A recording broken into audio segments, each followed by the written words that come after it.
अनुज कपाड़िया को जलन होने वाली है, जल भुनकर वो खाक होने वाला है। आद्या को खुशी मिलने वाली है। क्यों? क्योंकि अनुज और श्रुति की शादी की डेट फिक्स होने वाली है। नमस्कार, मैं हूं संदीप पंड्या और आप देख रहे हैं मेरा चैनल सीरियल और संदीप। आप सभी का स्वागत है।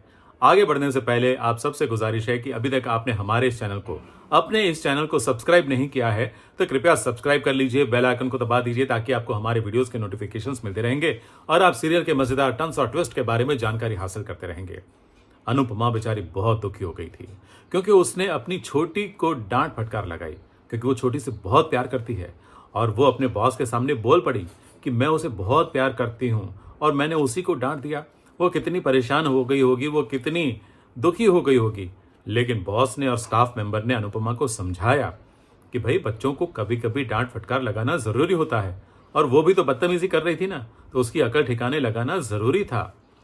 अनुपमा को समझाया, बुझाया, पानी पिलाया और तो और अनुपमा का मूड ठीक करने के लिए उसके बॉस ने यानी कि दीपू ने, आय हाय कितना अच्छा बॉस है, काश ऐसे बॉस सबको मिले।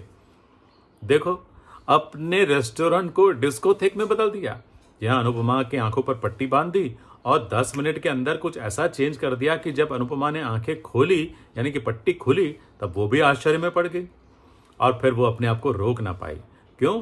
क्योंकि म्यूजिक बजने लगा, गाने बजने लगे, फिल्मी गाने जो अनुपमा के प्रिय हैं और उस पर अनुपमा ने क्या डांस किया है।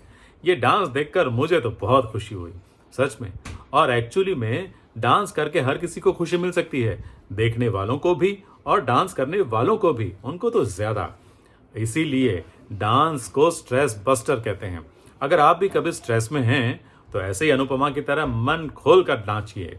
जी हाँ, डांस करने से एक तो एक्सरसाइज भी होगी, आप फ्रेश भी फील करेंगे और स्ट्रेस भी दूर होगा। और ऐसा ही कुछ गाना गाने से भी होता है, पेंटिंग से भी होता है, ड्राइंग करने से भी होता है।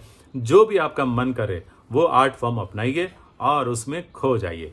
फिर देखिए आपके स्ट्रेस कितने फटाफट भाग जाते हैं, यानी कि भाग जाता है। लेकिन अब अनुपमा भगाएगी अपने बेटे को।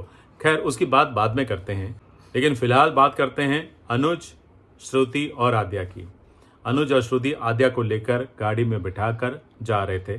तब आद्या एक बार फिर अपनी मम्मी को कोस रही थी कि भाषण देना, लेक्चर देना तो इनको बहुत अच्छी तरीके से आता है, लेकिन अब मैं भी पता नहीं क्या करूंगी। मतलब कुछ अनुपमा को कोस रही थी। घर जाने के बाद आद्या सो गई है। अनुज और श्रुति एक दूसरे के साथ बात भी कर रहे हैं और अनुज ने श्रुति को कह दिया कि तुम मुझे बहुत अच्छी लगती हो। अब उसे श्रुति अच्छी लगने लगी है। हालांकि प्यार नहीं हुआ है, लेकिन हाँ अच्छी तो लगने ही लगी है।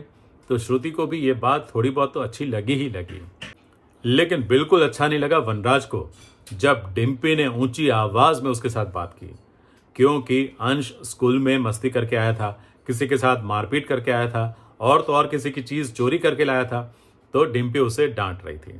तब घर वालों ने पूछा कि क्या हो रहा है। उसने बोल दिया कि ये बदतमीज होता जा रहा है, बिगड़ता जा रहा है, अभी से नहीं रोका तो आगे जाके न जाने क्या क्या करेगा। तब वनराज ने कहा कि मैं अपने तरीके से उसको समझा दूंगा। तब डिम्पी ने विरोध किया कि नहीं, आपका तरीका मतलब लाड़ प्यार का तरीका, आपने अपने लाड़ प्यार से मेरे बेटे को बिगाड़ दिया है, अब ऐसा नहीं चलेगा। ऐसा बोलकर वो चली गई और वनराज देखता रह गया। वनराज भले गर्जना करने वालों में से है, लेकिन आज तो वो भीगी बिल्ली बनकर सुनता रह गया, क्योंकि उसके मन में डर तो बैठ ही गया कि कहीं ये भी शेरनी बन गई तो फिर बाद में उसका क्या हाल करेगी। इस बात की उसको चिंता है। लेकिन न जाने क्यों ये तोशू नहीं डर रहा है।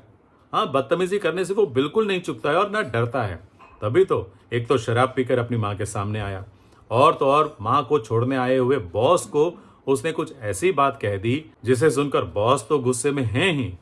उनके चेहरे पर वो दिख ही रहा है, नाराजगी दिख रही है, लेकिन उनसे ज्यादा गुस्सा तो अनुपमा को आया।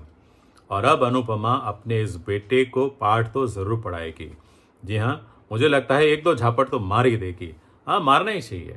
ऐसे लड़के को तो मार मार के सीधा करना चाहिए। वैसे होगा नहीं, बहुत बार मार खा चुका है, बहुत बार वो मतलब भुगत चुका है, लेकिन फिर भी सुधरता नहीं है। पता नहीं क्यों बार बार पाखी और पारितोष दोनों बिगड़ जाते हैं। खैर, लेकिन बिगड़े बेटे को कैसे सुधारना है अनुपमा अच्छी तरह से जानती है, तो आज नहीं तो कल उसको सुधार ही देगी। लेकिन अब आगे कहानी में ये होने वाला है कि अनुज एक बार फिर स्पाइस एंड चटनी वालों को मीटिंग के लिए बुलाएगा और वहां अनुपमा को दीपू के साथ करीब देखकर जी हाँ, उन दोनों के हाथ टच होते हुए देखकर उसको जलन होने वाली है। और वो अनुपमा को न्योता देने वाला है कि आप लोग भी इस फूड फेस्टिवल में हिस्सा लीजिए जो वो आयोजन कर रहा है। अब स्पाइस एंड चटनी वाले यानी कि अनुपमा और यशदीप हिस्सा लेंगे कि नहीं, इस बात पर सवाल है। आपको क्या लगता है, क्या अनुपमा इस फेस्टिवल में हिस्सा लेगी? क्या वो अपना स्टॉल लगाएगी? मुझे तो लगता है कि हाँ, लगाएगी, क्योंकि आफ्टर ऑल गुजराती बेन छे, बिजनेस का मौका कैसे जाने दे सकती है। तो वो स्टॉल तो लगाएगी और उसका फायदा अनुपमा को खूब होगा और अनुज ऐसे ही जलता भुनता रहेगा। लेकिन अब उसके लिए भी मुश्किल होने वाली है। क्यों? क्योंकि आद्या ने ये अनाउंसमेंट कर दी है कि श्रुति के पेरेंट्स आ रहे हैं। हो सकता है उसने और श्रुति नहीं बुला लिया हो, तो उसने अनाउंसमेंट कर दी है कि श्रुति के पेरेंट्स आ रहे हैं और शादी की डेट फिक्स करने वाले हैं। उसने तो खुशी जता दी, लेकिन अनुज के चेहरे पर 12 बज गए हैं और श्रुति अनुज को देखकर उसको समझ में नहीं आ रहा है कि मैं कैसे रिएक्ट करूं, इस बात को कैसे समझाऊं, इस सिचुएशन को कैसे हैंडल करूं। लेकिन खैर, कहीं ना कहीं कोई ना कोई तो खेल खेल रहा है जिसमें अनुज भी फंस रहा है और अनुपमा तो खैर दूर है तो फंसने की बात नहीं है, लेकिन हाँ, उसको भी नुकसान तो हो ही रहा है। अब शाह परिवार वाले भी अमेरिका पहुंचने वाले हैं, तब भी अनुपमा के लिए मुश्किलें खड़ी होने वाली हैं। तो बहुत कुछ आगे कहानी में होने वाला है, लेकिन जैसे जैसे जो कुछ भी होता रहेगा हम आपको बताते रहेंगे। वैसे दीपू की भी मुश्किल बढ़ने वाली है, क्योंकि उसकी एक्स जिसे सिमरन कहते थे वो भी अब नाम बदल के आने वाली है। तो अब क्या होगा कहानी में, जैसे कुछ पता चलता जाएगा हम आपको बताते रहेंगे। देखते रहिए हमारे वीडियोस। और हाँ, अभी तक आपने हमारे चैनल को सब्सक्राइब नहीं किया है तो सब्सक्राइब कर लीजिए, बेल आइकन को दबा दीजिए ताकि आपको हमारे वीडियोस के नोटिफिकेशंस मिलते रहेंगे। Thank you very much.